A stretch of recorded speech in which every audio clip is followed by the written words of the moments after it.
Hi guys. So today on Truth or the Gist, I have someone very special, and I feel like I needed her to be here because she's quite insightful. I've spoken to her for a couple of minutes, and I'm really interested. You guys would want to hear what she has to say, because she has some wisdom nuggets that she needs to drop for us right here. Okay, so with me here is Obafeyikemi Luther, and it's the full name of Obafeyikemi. I don't shorten it. All right, Obafeyikemi. Yes. It's nice to have you on the show. Thank you. So today we want to talk about something that I feel like everybody in the dating pool needs to hear about: red flags. So from a lady's point of view, what do you think we should look out for when it comes to dating people or even long-term relationships generally? I think red flags is such a huge topic, and it's one that can be taken in many different ways. Yeah. I think sometimes to discuss red flags, you have to discuss green flags. So, okay, fair enough. Yeah, because when you know what you're looking for, then you know what you don't want, basically. And I think for each person, red flags are different. Maybe me as a woman now, I would be looking for my red flags are insincerity.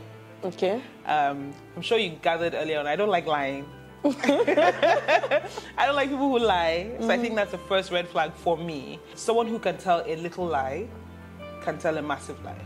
So for me, lies is a big red flag. Okay, so talking about lies, you know there are some times that you just, white lies are inevitable. We need to clear, like sometimes white lies are inevitable. So what are white lies to you? What are white lies? Okay, white lies are things that do not hurt anybody, lies that do not hurt anybody. So I'm coming in traffic, I'm 10 minutes away and I know I'm 15 minutes away. Oh, you're still in your house? Oh, I'm still in my house. So that's a white lie. It's not going to affect anybody. So what if the guy is just, tells all those white lies? Or we should generally just anyone who can tell the truth. This is why I said that I think red flags are different for people. Yeah, true. For me, lying is a big thing. Okay. So it could be a little white lie to you, but for me, it's going to be a big thing. Okay, so because I feel like one lie leads to the next one, and then you're sort of like lies are tumbling out of you. So I prefer people to be straight on. I think for dating, things like your status, are you single? Are you married? It's very important. Is very important. Your sexual orientation is very important, especially if the person has not told you that they're interested in anything other than either a heterosexual relationship or something else. So that it still goes back to lies. True. Do you understand? So I think that is a red flag. Okay, give me an example of what you would think would be a red flag.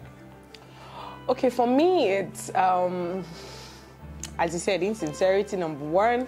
One of the things that it's a no for me, it's your religious affiliation or orientation, so to say. Because I am very liberal Christian. Oh, okay. And I always want someone who are on the same page, so it works easier. Yeah. I was talking to someone the other day, and I was telling the person that I've actually been with someone who is an atheist, but I realized that I could not stay in that relationship for the long term. Okay.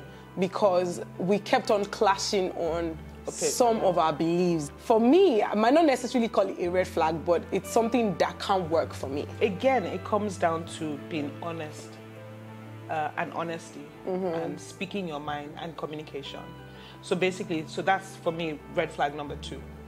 Not being able to communicate properly. Okay, fair point. So someone who isn't able to communicate their views, someone who's not able to communicate their ideas, someone who can't sort of like let you know when there's a problem, definite red flag. Because later on in your relationship, if you are not able to communicate properly, it's going to cause a lot of problems in your relationship generally. I think lies and then not being able to communicate. So those are like 2 red flags already. Okay. And then if I wanted to say a third red flag, you said something about religion right now. I'm not sure whether religion is a red flag for me. I think it's lack of compassion. Okay, fair point. So understanding that, I think that I could happily be in a relationship with somebody else of a different religious background. But if they were respectful of my religious convictions, I don't think I have any religious convictions at the moment, but let's say respect. Respect for me as a person, respect for my belief system. I think that's a very big thing. So someone who doesn't have respect for me, my beliefs, where I come from, me as a person, is a definite red flag. So one thing that I do is I watch how people treat other people. How somebody treats someone is a very big thing. So let's say from a woman to a man, now, how a man treats people who are lower than him, how he treats waiters, how he treats the driver, how he treats the cook, how he treats people that work for him, says a lot about him as a person. So if you can't respect someone who is not on the same level as you, I think that could be a really big problem, because it shows how you're going to treat other people that are around. If you don't have respect for people who aren't in the same level Class, as you, the same. I didn't want to use class because it can come across somehow, but okay, the same class classes in Nigeria. The same class as you. If you can't treat people with respect, it's going to show how he's going to treat you. That's a big red flag for me, because it shows that one day you're going to talk to me anyhow. But most times I realize that a lot of people ignore these things, probably because they're in love, or try to make excuses, for these things. What are the things that we need to actually, let me give you a typical scenario. I'm in love. I feel like this person he has been kind to me. He's not dishonest to me. But to other people, we can see some things that he does that, okay, well, it's not so cool with this person. Even though they're not beneath him, what do I do when I'm in situations like that? So I know this conversation isn't only for women, but it's going to really come from a woman's point of view, because we're both women. Yeah. But I have to say that women are very intuitive. Now, we have intuition. Now, the thing is that, do we listen to the intuition? That's a different thing. That is already a problem. When you have alarm bells ringing, but you ignore them because you feel like you may not have another opportunity, or you may not be able to meet somebody else.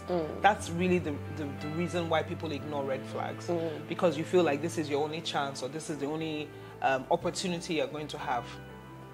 That on its own is a danger, because if you begin to feel uncomfortable around somebody, you see the way that they're treating other people. If you see the way someone is treating other people, but he's treating you well, it's only a matter of time. Fair point.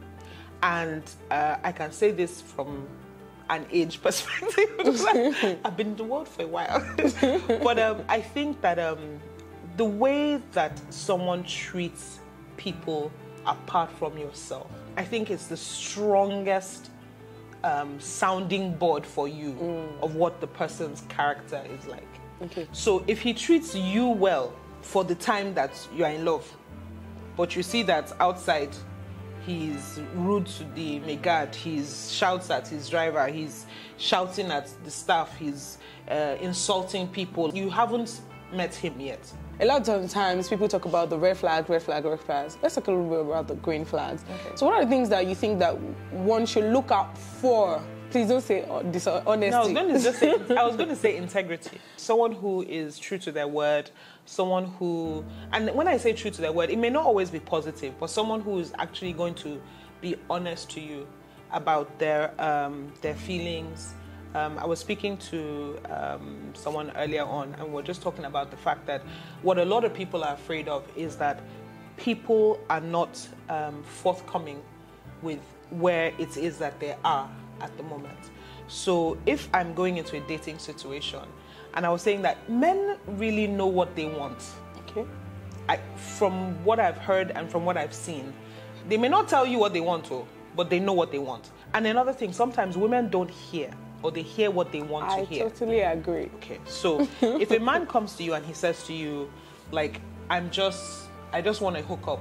Hear what he's saying, loud and clear. He wants a hookup. So again, integrity. If you know you don't want a relationship, don't say you're looking for a relationship. If you know that you want sex, say that that's what you're looking for. So my advice is that people just need to be a bit more honest. So a green flag for me is definitely integrity. Someone who stands for what they say, who is what they say, is very intentional about, you know, what they want from life. And if he's a bad guy and he's saying he's a bad guy, believe him that that's what he is. You know, I would prefer to be with somebody like that because I know what I'm going into. So if I meet someone who's a bad boy, you can see all the things that he wants, but that excites me, that I'm not looking to make him a pastor. I just know that he has shown me who he is, and take that for what it is, you know. But if you are a bad boy and you're pretending to be a pastor, then that's not integrity. I've been jaded. Okay. I've been hurt, right? So I'm very transparent. I believe that love exists. I do. I'm still a sucker for romance. I have put walls around my heart because I don't want to be hurt. But I still feel that love is out there. And I feel that, again, you know, these things that we're talking about, good communication, integrity, are the quickest ways to find the love of your life. Because you are not making mistakes along the way. You're not, jamming one chance or, entering bus that's not for you. If the bus says it's going to Ikoyi and you want to go to Ikoyi, that's the bus you're entering. But a bus is going to Yanakwaja and it's saying that it's going to Ikoyi, that's Miss Road. So that's, again, standing for integrity. It's like basically say what it is that you want, be clear about your intentions. I also don't believe in women beating around the bush. I'm sorry, I'm not old school. It's not bad for a woman to say, oh, I like you, I find you attractive, or, I think that something could work. So I'm a bit of in between. I feel that a man should still chase, but a woman can let her intentions be known, or to say that I like you. I don't believe in playing games. Yeah. So I'm going to take a step back to the part where you tell me that you've been hurt before. Yes. So a lot of times I overheard a conversation that so many women or people take the hurt from a previous or past relationship down into their new relationship. What's your take on, stuff like that? Because in my own opinion, we can't help it. We're humans. Exactly. Yeah. So my experiences are the things that make up the person that I am. Shape you. So I am going to bring that relation, or my fears, my hopes, my aspiration, the positives and the negatives is what I'm putting into this new relationship. Yeah. So how do I make good use of, those hurts, those pain, to be able to believe in love again and, make an attempt to come back into it and, build a more healthy and strong relationship? So in me saying that I've been hurt before, I've been married before, I've dated before, and all I can do is take the mistakes of the past, take the lessons that I've learned. Like now, as I am, I know what I want and what I don't want. I know the type of person that I'm looking for. I know how I want to be treated. And I think it's intentions, right? So there's some things that you're going to take into another relationship. But I think it's important to know that everybody's different. This one's craze may be different from the other one's craze, or this one's good point may be different from the other one's good point. But we are who we are. Yeah. But I feel that the only thing you should take in is the lessons. What did I learn? It's hard not to carry your pain.